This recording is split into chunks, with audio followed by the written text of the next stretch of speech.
Start from the beginning. I'm going to go File and Open. And a lot of times what digital scrapbookers do is they'll get papers and digi-kits and things like that and start with a blank sheet of paper and then build upon it. It's just like traditional scrapbooking, only digital, okay? So what I'm going to show you is kind of how you build it from the bottom up, all right? Let's go in here, and I'm going to bring in a really cool little card. This is a card that was created by Snickerdoodle Designs, and you can see that it's a 3x4 little card. You can add text to this card. We can add layers to this card. You could change the size of this card if you want to. Now, in order to know that this is a 3x4, there's two different ways you can find out. You can go up under Image, Resize, and Image Size.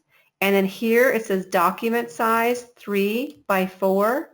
A lot of you hopefully know that the resolution is almost always set to 300 because that's a high resolution. It's a print quality resolution. Now there's two different ways that you can bring in another layer into this. A lot of times people will go ahead and place an image in here, and that will automatically bring up a new layer. Or if you do this, let's just say for instance you take this piece, let's just pull this guy in here and open it up. You notice that he's down here in the photo bin. Now I don't talk about the photo bin a whole lot, but some people do like to work in the photo bin. What they do is they bring and they drag pieces into the page from the photo bin, which works out really, really good. So whichever way you want to work, go ahead and do it your way. But I show you 2 or 3 ways, and you pick the one that's going to work the best for you. So dragging it and dropping it from this photo bin. See down here in the bottom left-hand corner, you just click on photo bin, and then you will see all the photos that you have open. So if I opened up another photo, let's just pretend I wanted to bring this photo in there too. See how this one went down here? Now I like to kind of keep mine up and so I can see them. Some people don't. Now I can drag and drop this photo into that same piece if I wanted to. Notice over here to the right hand side, you are starting to build layers. Okay? Now you can move and drag those layers around. So just like traditional, when you're gluing things on paper, these are really not glued, which is really nice. That's why you can move them around. Now once you flatten it, then it will be glued. Okay? Say I wanted to take this layer and drag it and drop it underneath that layer. Okay? Is this all making sense to you guys so far?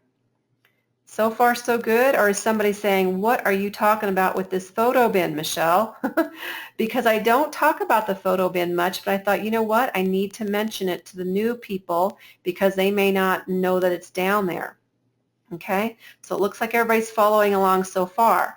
Another thing that I suggest you guys do, and you don't have to do this, but I always like to go into my Edit and Preferences, and then also go into General, and see here where it says Allow Floating Documents in Expert Mode, because some people don't have that checked.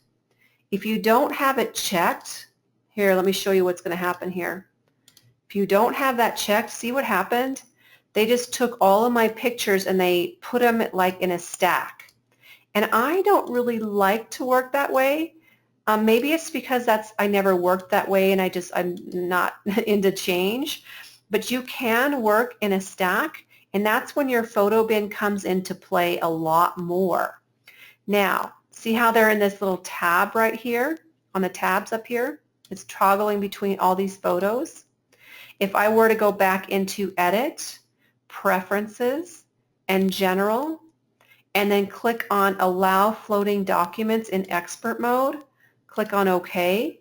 Now look at this. I can drag these outside of that and then I can see them. You know, it's kind of like my desktop. I kind of just have it there, and if I need to use it, I'll pull it in there, and if I don't, then I can close it out. So, Denise says, I like stacks and pull from photo bin. See, and she might have learned that way, and that's, you know, easier for her. In fact, now that I'm thinking about it, it might be easier to do it that way. The photo bin came along a few years ago. So if you just started learning Photoshop Elements, maybe the photo bin is the way you want to go, because it seems like it would be easier. Now that I'm thinking about it, maybe I should change my change my old ways and maybe start stacking mine. But we'll see. We'll see if I change my mind.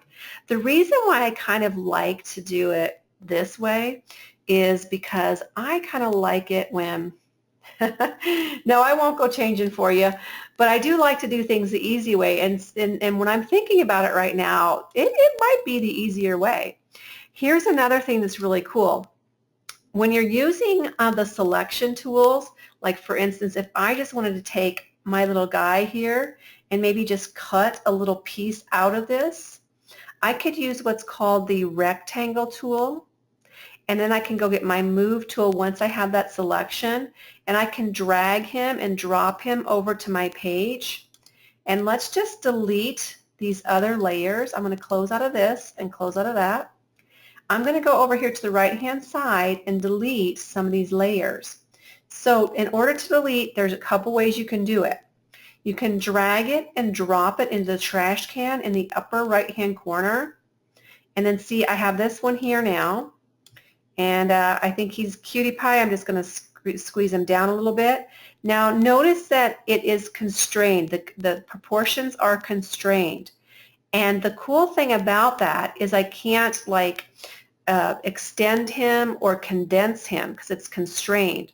No, the reason I know it's constrained, see down here where it says constrained proportions, it's checked.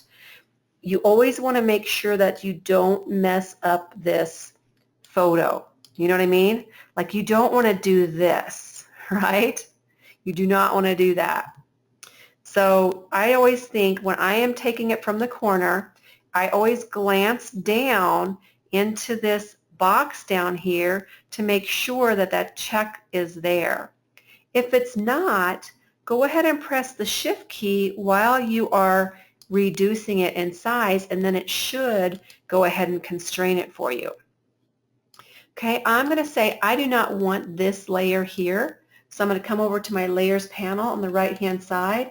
I can right click on it and choose delete layer, and that's another way to get rid of a layer. Okay, you can drag it and drop it to the trash can, you can right click and delete layer, and then now I'm just going to take this and reduce it in size just a tiny bit more. Click on the check mark to go ahead and adhere that. And now I can add another layer of text. So in order for me to add text layer, I'm going to get my text tool. I'm just going to click one time. I'm going to type in J-A-C-E-Y. Let's see here. How about, I have a big leading space, but that's okay because I do not really care for the text, the typography. I do not really care for the size. So, that looks like 91 pounds. Let's go with this, okay? That would have been painful. So if I'm going to go into my text tool, I'm going to click on that and see down here where it says, well, it doesn't say anything, but we have the impact regular. If I click on this little arrow that points down, I can go in there and change that font to something different. Maybe I do it in this fancy schmancy French script regular. That looks pretty good. Now, I don't like the leading, which is the space in between each line of text. So I'm going to tighten up that leading to maybe 36.